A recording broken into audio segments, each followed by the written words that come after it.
వందే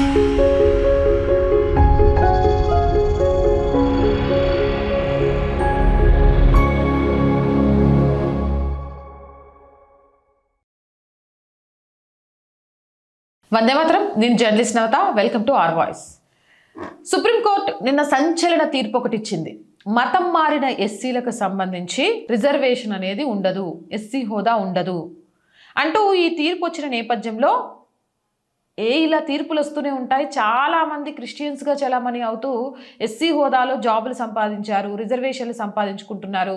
అసలు వీళ్ళు బయటపడతారా, వీళ్ళని పట్టుకుంటారా అనుకునే టైంలో నేను దీనికి సంబంధించిన కొంత సమాచారాన్ని, తెలంగాణకు సంబంధించిన కొంత సమాచారాన్ని తెలుసుకున్న నేపథ్యంలో మతం మార్చుకుంటే ఎస్సీ హోదా అవుట్ అనే తెలంగాణకు సంబంధించిన కొన్ని సంచలన కేస్ స్టడీస్ నాకు దొరికాయి. వాటి గురించి మీకు తెలియజేస్తాను. ఎందుకు అనంటే ఈ కేస్ స్టడీస్ అన్నిటినీ మీరు గుర్తుంచుకొని, మీకు తెలిసి మీ చుట్టుపక్కల ఎవరైనా ఎస్సీ రిజర్వేషన్ ఫలాలను పొందుతూ మతం మారితే వాళ్ళ మీద కేసులు వేయండి. ఎందుకంటే అది నిజమైన నిరుపేద ఎస్సీకి అందాలి. మతం మారి క్రైస్తవుడిగా ఉన్నవాడికి, అసలు క్రైస్తవంలో అసమానతలు లేనప్పుడు అలాంటి వాడికి రిజర్వేషన్ల ఫలాలు వెళ్ళకూడదు. అంబేద్కర్ గారు కోరుకుంది కూడా అదే. కాబట్టి ఆయన ఆశయాలకు తగ్గట్టు మనందరం పనిచేయాల్సిన అవసరం ఉంది. కాబట్టి ఆ కేస్ స్టడీస్ గురించి మీకు చెప్తాం. తెలంగాణలో మత మార్పిడి ద్వారా ఎస్సీ హోదా రద్దయిన వాళ్ళ గురించి సమగ్ర కేస్ స్టడీస్, న్యాయ తీర్పుల నివేదిక, రాజ్యాంగ ప్రతిపాదిక 1950 షెడ్యూల్ కులాల ఉత్తర్వు ప్రకారం. ఇక ముఖ్య తీర్పు ఏంటి? Doctor B Ravi versus AP ప్రభుత్వం. దీనికి సంబంధించి మనం మాట్లాడుకోవాల్సి వస్తే ఫస్ట్ ఉమ్మడి కరీంనగర్ జిల్లాలో చెప్తా.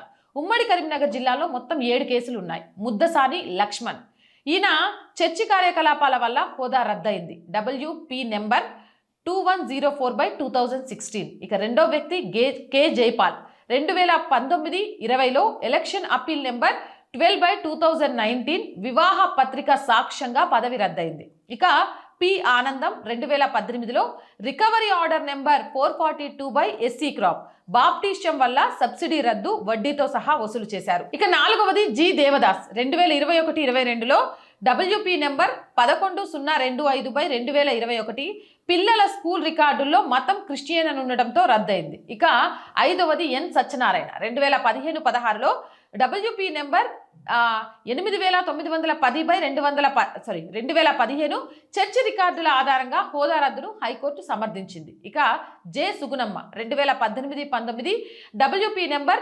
4501/2018 చర్చి వివాహ సాక్ష్యాలతో నామినేషన్ తిరస్కరణ.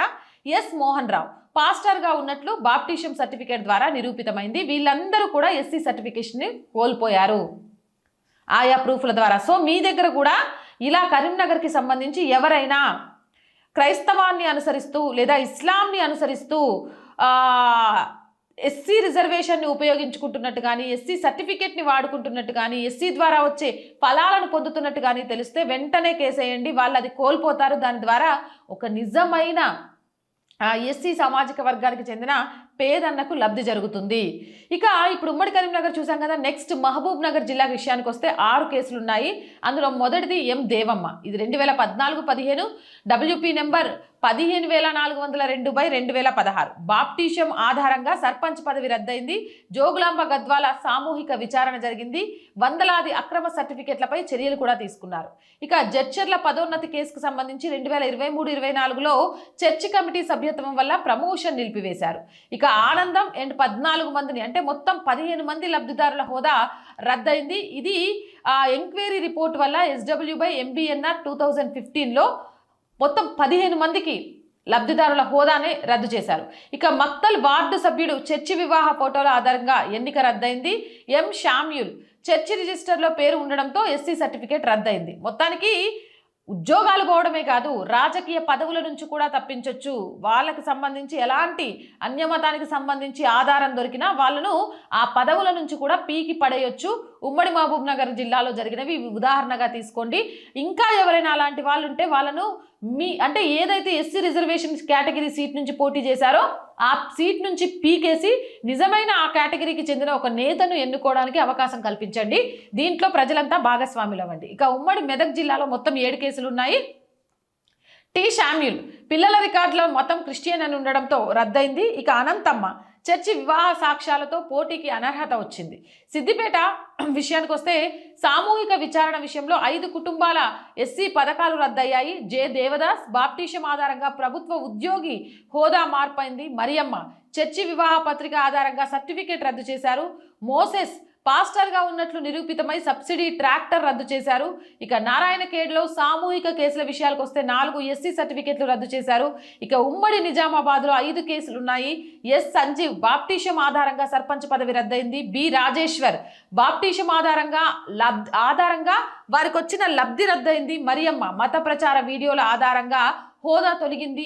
ఆర్మూర్ విద్యా వివాదాన్ని తీసుకుంటే తండ్రి మత మార్పిడి వల్ల ఎస్సీ సీటు కూడా రద్దయింది. ఇక కామారెడ్డి వార్డు సభ్యుడు చర్చి వివాహం వల్ల ఎన్నిక రద్దయింది. ఇక ఉమ్మడి వరంగల్ జిల్లా విషయానికి వస్తే డాక్టర్ బి రవి మత మార్పిడి వల్ల మెడికల్ కోటా సీటు రద్దయింది. పి మోహన్ రావు బాప్టిజం ఆధారంగా రాజకీయ పదవికి అనర్హత అయినరు. కె మర్యాదాస్ చర్చి కమిటీ సభ్యత్వం వల్ల హోదా తొలగింపు జరిగింది. ఇక జనగం లబ్ధిదారుల విచారణలో 6 కుటుంబాలు ఎస్సీ పథకాల్ని రద్దు చేసుకున్నాయి. ఇక జయశంకర్ భూపాలపల్లి సభ్యురాలు చర్చి వివాహం వల్ల పదవి రద్దు చేసుకుంది. ఇటు ఉమ్మడి ఖమ్మం జిల్లాకు వస్తే పి మరియమ్మ చర్చి రిజిస్టర్ ఆధారంగా పదవి అనర్హత అయింది. జె దేవదాస్ మత చిహ్నాలు స్కూల్ రికార్డుల ఆధారంగా హోదా మార్పు జరిగింది.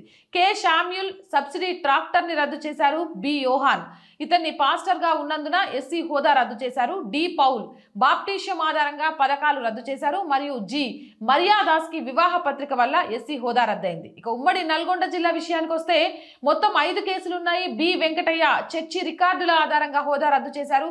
పి మరియమ్మకు 8 లబ్ధిదారులకు సర్టిఫికెట్లు రద్దయ్యాయి. మరియమ్మతో పాటు కె ఇమాన్యుయల్ విషయానికి వస్తే స్కూల్ రికార్డుల ఆధారంగా హోదాని మార్పు చేశారు. గుర్రంపోడు మండలంలో సామూహిక కేసుతో 5 కుటుంబాలకు పథకాలు రద్దయ్యాయి. ఇక జె దేవదాస్ చర్చి వివాహం వల్ల అనర్హత పడింది.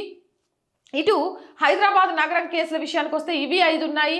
పిజే విక్టర్ మత ప్రచారాల ఆధారంగా హోదా రద్దయింది. B Swarnalatha church marriage register ఆధారంగా సర్టిఫికేట్ రద్దు చేశారు. ఇక విద్యార్థిని కేసు విషయానికి వస్తే తండ్రి మత మార్పిడి వల్ల ఫెలోషిప్ రద్దయింది. కె ఆనందరావు చర్చి ట్రస్టీగా ఉండడం వల్ల ప్రమోషన్ రద్దయింది. ఇక ముషీరాబాద్ నాయకుడు బాప్టిజం సర్టిఫికేట్ ఆధారంగా అనర్హత వేటుపడింది. ఇక supreme court reference KP Manu versus chairman scrutiny committee civil appeal number 7065/2008 మత మార్పిడి జరిగిన వ్యక్తుల ఎస్సీ సర్టిఫికేట్ల రద్దుకు అత్యున్నత న్యాయస్థానం ఇచ్చిన తీర్పు. అంటే ఇప్పుడు నేను చెప్పినవి చాలా కొన్నివే కేస్ స్టడీస్. ఇలా చాలా చోట్ల రాజకీయాల్లో అనర్హత వేటుపడ్డ వాళ్ళు, పదవి పోగొట్టుకున్న వాళ్ళు, ప్రభుత్వ ఉద్యోగాన్ని పోగొట్టుకున్న వాళ్ళు, స్కాలర్షిప్లు ఫెలోషిప్లు ఇలా పోగొట్టుకున్న వాళ్ళు చాలా మంది ఉన్నారు. వాళ్ళు పోగొట్టుకోవాల్సిందే. మతం మారిన తర్వాత ఎస్సీ పేరుతో బ్రతికే అర్హత వాళ్ళకు లేదు. ఇది నేను చెప్తుంది కాదు, రాజ్యాంగం చెప్తోంది. ఎస్సీకి వచ్చే ఏ హోదాలు కూడా వాళ్ళకు రావు. అలా దొంగచాటుగా అనుభవిస్తే అలాంటి వాళ్ళకు శిక్ష పడాల్సిందే, ఆ పదవుల నుంచి తొలగిపోవాల్సిందే. అప్పటి వరకు ఆ పదవుల ద్వారా వాళ్ళు సంపాదించిన చిల్లి పైసతో సహా వసూలు చేయాల్సిందే. కాబట్టి రాజ్యాంగం మనకిచ్చిన బాధ్యత గుర్తుపెట్టుకోండి. హక్కుల కోసం పోరాటమే కాదు, బాధ్యతాయుతమైన పౌరుడుగా ఉండాలి. ఇలా మీకు తెలిసి ఎవరైనా ఎస్సీ సర్టిఫికెట్ను ఉపయోగించుకుంటూ అన్య మతాలలో ఉన్నట్లయితే దానికి సంబంధించి కేసులు వేయండి. వాళ్ళను ఆ పదవుల నుంచి, అలాగే ఆ ఉద్యోగాల నుంచి, వాళ్ళు పొందుతున్న వసతుల నుంచి బహిష్కరించండి. ఒక హిందువుగా, ఒక ఎస్సీగా, ఒక భారతీయుడిగా ఇది మనందరి బాధ్యత. మోర్ వీడియోస్ కోసం ఛానల్ వెంటనే సబ్స్క్రైబ్ చేయండి. అండ్ రోజు చెప్తుందేనండి, R group of channels, R voice, R political, R Sanskriti, 3 మన ఛానల్సే. So please subscribe our channels. Content బాగుంది అనిపిస్తే లైక్ చేయండి, షేర్ చేయండి, అండ్ మీ అభిప్రాయాన్ని కామెంట్ రూపంలో తెలియచేయండి. అండ్ ఆర్థికంగా ఆర్ వాయిస్కి చేతగా నిలవండి. మీరు చేసే చిన్న సహాయం కూడా ఈ ఛానల్ ఇంకా ముందుకెళ్ళడానికి ఎంతగానో ఉపయోగపడుతుంది. ఆర్థికంగా సపోర్ట్ చేయాలి అని అంటే సబ్స్క్రిప్షన్ పక్కనే జాయిన్ అనే బటన్ ఉంది. 1 to 5 లెవెల్స్ ఉన్నాయి. ఏదో ఒక లెవెల్లో సపోర్ట్ చేయండి. లేదా స్క్రీన్ మీద గూగుల్ పే, ఫోన్ పేతో పాటు అకౌంట్ డీటెయిల్స్ ఉన్నాయి. మీకు తోచిన సహాయాన్ని అందించవచ్చు. వ్యాపార ప్రకటనల కోసం, మార్కెటింగ్ యాడ్స్ కోసం 8328500576 నెంబర్ని సంప్రదించండి. జై హింద్, జై భారత్.